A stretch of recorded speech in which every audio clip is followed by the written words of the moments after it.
All right, it's that time. It's Roundup time. Roundup time. We are taking a look at 4 different games. That would be Prey, Rainbow, Panda, and Fairy. What do they all have in common? Well, they're very little boxes. You can carry this in your front pocket and people think you just have a really thick wallet. If I can just get my hands on here. Very small boxes, right? These are from Allplay. They're even smaller boxes. Normally the Allplay boxes are about this, by this, by this. These are even smaller that look like an oversized pack of gum. These are 4 different games that Allplay released. We got them on the cruise and played them. But let's take a look at these 4 different games. And as you know, with the roundups, we don't do the full review, but I do give you final thoughts and kind of a grading, a scoring based on feel as opposed to the rubric, since we're doing boom, boom, boom, boom, boom. So let's take a look at Prey first. Prey is a trick-taking game in which you're going to be playing 2 sets of tricks. It's half and half.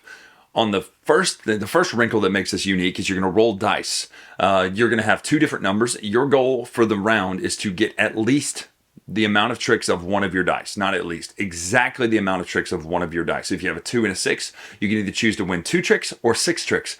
And if you do that, you'll get a point. First person to 2 points wins the game. The second wrinkle comes in the fact that you have the cards with high numbers and low numbers, dark numbers and light numbers, prey, predator. The first 6 tricks of the game are going to be played with the predator side of the cards. Then you're going to flip over and use the prey side, which means you may have great cards that you've strategized to win with, and then based on how you've had to play because of who leads the suit, you may have to flip your cards over and turn those good predator cards into some bad prey cards, or some of those bad predator cards into good prey cards. I really like that little wrinkle and twist. So that is Prey from Allplay. Next up is Rainbow. This is an interesting and unique trick-taking game.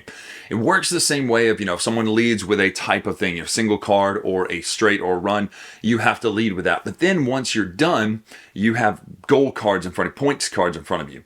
And then you'll take points card based on who had the highest trick or the highest play in that trick. You'll take those cards in, put them over here. Any cards played will go to the middle, and then you'll eliminate down to the amount of players so that there's the same amount of points cards. At the end of when you've played the entire hand out, you will then collect all your points cards and see who got the most points. Now, why does that matter? Well, case in point, someone may see 2 sets of 2s and a 6 out there. You may pick the 6 over the 2 2s because even though it's more cards, the 1 6 card is better than the 2 2 cards. That's basic math. Shouldn't have to explain that. But it does add a nice little wrinkle, and it keeps the trick feel a little bit alive. Of the 4 of these, this is the one I like the least. Not a problem. It's not a bad game or anything like that. It's just not my style, whereas I like Prey much more than that one. Coming up next is Panda. This game is all about playing. It's almost like playing gin rummy. You have a set of cards that you're trying to hit, and once you have those in your hand, you play them. Now, there are some wrinkles in that, like the A card. If you play an A card or discard it, everybody has to switch a card, which could totally mess up what you're trying to do if you're trying to get that sets of cards. And you have to have exactly those amount of cards to do it. So if you have a 2-card hand, you have to have exactly the 2 cards called for. If you have a 6-card hand, you have to have the exact cards called for. This one's actually really simple and straightforward, but I like the notion of it's almost like rummy, but also you're mixing it up by having to switch cards so many times and get confused on, wait, I'm 1 card away. No, now I'm 4 cards away, right? So those little things. And it causes you to shift mid-game to what you want to do. So that is Panda. Last but not least is the one I like the most of this. It's simple, it's silly, even though it actually is strategic. It involves memory and card counting and things like that. This is Fairy. You're going to hold the card like this with your goal card, your scoring card, with your finger on this side showing what you have to them and showing what you have to you on this side. And you're going to adjust it based on that. It's a 2-handed card game.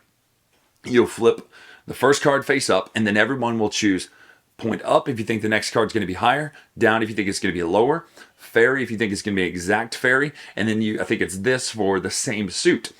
Points up and down get you 2 points, a fairy gets you 7 points, and the exact same suit gets you 4 points. So you're trying to guess based on what's left what those cards are going to be. If you guess wrong, it's minus points. You're gambling what you know based on the information left. Now, at the beginning of the game, you're essentially shooting for higher or lower numbers. If a 1 is out there, well, you know that there's only 1 so you know it's going to be up next. However, towards the end of the game, you know, okay, we've played a lot of yellows and a lot of the other colors, so these 2 are probably going to be the same suit, and you start shooting for the exact same suits. Then you go, okay, wait a minute, we've had a long spate without fairies. Now, yes, it's shuffled and randomized, and I understand how that works, but you'll start throwing fairies out there, and when it hits, those 7 points will shoot you to the lead.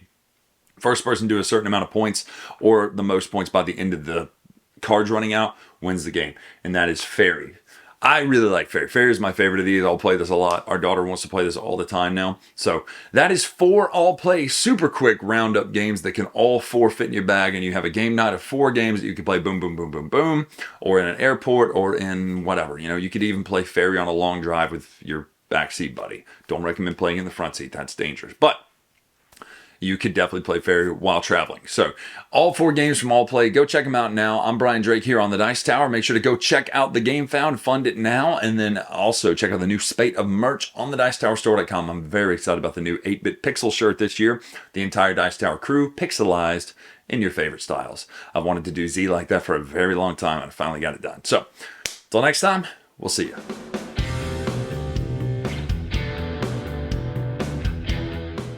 Hey everybody, thanks for watching another video from the Dice Tower. Hey, you want to learn more about us, communicate with us? We have a Facebook group, we have a Discord channel, lots of different ways to get involved with the Dice Tower. You can find that in our Linktree link below. So just click that, it will take you and you can communicate with us on Facebook, join our Facebook groups. There's lots of cool things that you can find and become part of the Dice Tower. Thanks so much for watching. I'm Tom Vasel.